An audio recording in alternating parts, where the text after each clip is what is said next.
Hello दोस्तों, मैं विवेक सिंह आपके लिए लेकर आया हूँ आज 31 मई की करंट अफेयर्स।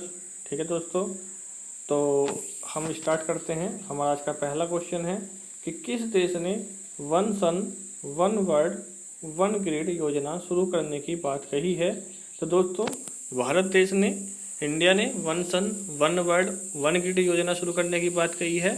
और दोस्तों, मैं बता दूं आपको इसके बारे में कि जो one sun one world one grid योजना है, इसके बारे में प्रधानमंत्री नरेंद्र मोदी जी ने अक्टूबर 2019 में बात करी थी।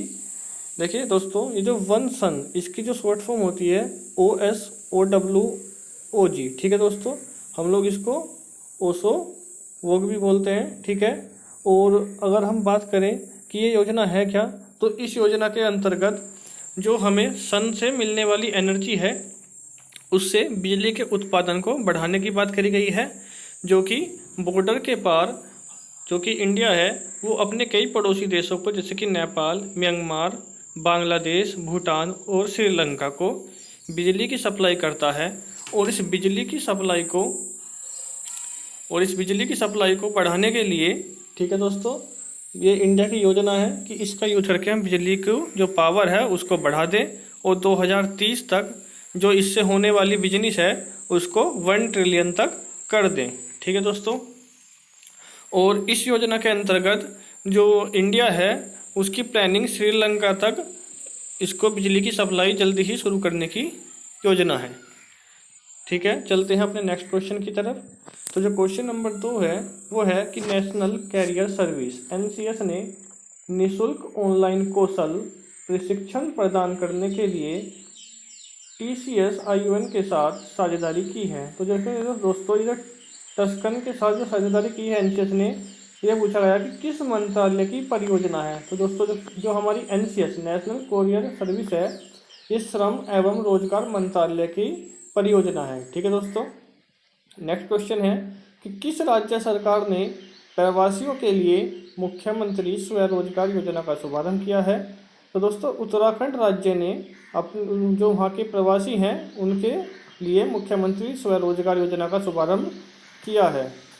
नेक्स्ट क्वेश्चन है कि FSDC, तो जो ये FSDC है ये है financial stability and development counselling. तो इसकी जो 22वीं बैठक की अध्यक्षता ये पूछ रहा है कि किसने की है। दोस्तों, इसकी जो 22वीं बैठक है उसकी अध्यक्षता हमारे की है फाइनेंस मिनिस्टर ने। ठीक है, और जो हमारी फाइनेंस मिनिस्टर है उनका नाम है निर्मला सीतारमण। ठीक है दोस्तों, तो आज का नेक्स्ट क्वेश्चन देखते हैं। क्वेश्चन नंबर 5, अंतर्राष्ट्रीय एवरेस्ट दिवस कब मनाया जाता है। तो जो अंतर्राष्ट्रीय एवरेस्ट दिवस है वो दोस्तों 29 मई को मनाया जाता है। और जैसे कि आप जानते हैं कि जो एवरेस्ट की सबसे ऊंची चोटी है, एवरेस्ट चोटी, वो नेपाल में पड़ती है। तो दोस्तों, नेपाल में एवरेस्ट को सागर माथा के नाम से जानते हैं। चलिए नेक्स्ट क्वेश्चन की तरफ चलते हैं। क्वेश्चन नंबर जो 7 है हमारा 6 है। 6 में बोला गया है कि इंडिगो के नए स्वतंत्र निदेशक के रूप में किसे नियुक्त किया गया है। तो दोस्तों, जो इंडिगो है वो एक विमान कंपनी है। ठीक है, जिसकी स्थापना सन 2006 में हुई थी और जिसका मुख्यालय गुरुग्राम में है। ठीक है दोस्तों, गुड़गांव पहले इसका नाम था, अब इसका नाम बदल करके गुरुग्राम कर दिया गया है। और इसके जो स्वतंत्र निदेशक के रूप में नियुक्त किया गया है वो किया गया है वेंकट रमनी सुमंत्रन को। ठीक है दोस्तों, हमारा नेक्स्ट क्वेश्चन है क्वेश्चन नंबर 7 कि किस राज्य ने लाख की खेती को, ठीक है, अब कृषि का दर्जा दिया है। तो दोस्तों, जो लाख की खेती है वो वैसे तो कई राज्यों में होती है, लेकिन मुख्यतः ये खेती छत्तीसगढ़ में होती है। ठीक है दोस्तों, तो इसे कृषि का दर्जा दिया है छत्तीसगढ़ राज्य ने। ठीक है, अब मैं आपको बता देता हूँ कि लाख की खेती बेसिकली है क्या। जो लाख की खेती है, लाख जो है एक कीड़ा होता है। ठीक है, एक कीड़ा होता है। तो इस कीड़े को वहाँ पर पिलास और बेर आदि के कुछ पेड़ होते हैं उन पर पाला जाता है। तो जैसे ही ये कीड़ा जब ये होता है तो ये उसकी जो टहनी होती है वहाँ से उनसे खाता है उन टहनियों को और उनसे अपना भोजन ग्रहण करता है। तो उसके बाद जब ये लार छोड़ता है, ठीक है, अपनी सुरक्षा के लिए लार छोड़ता है और उस लार से अपने चारों तरफ एक सुरक्षा कवच बना लेता है।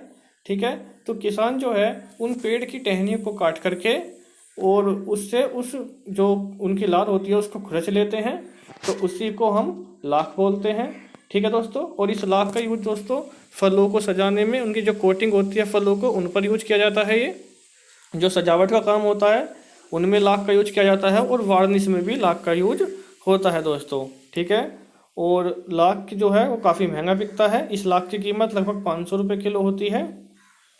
वो लगभग पूरे भारत का 50% जो खेती है, लगभग 50% वो छत्तीसगढ़ में ही होती है लाख की, ठीक है। चलिए चलते हैं नेक्स्ट क्वेश्चन की तरफ। क्वेश्चन नंबर 8 है हमारा कि वाडा ने लंबी दूरी की धाविका किरणजीत कौर पर कितने साल का प्रतिबंध लगाया है। तो दोस्तों जो वाडा है वो है वर्ल्ड एंटी डोपिंग एजेंसी।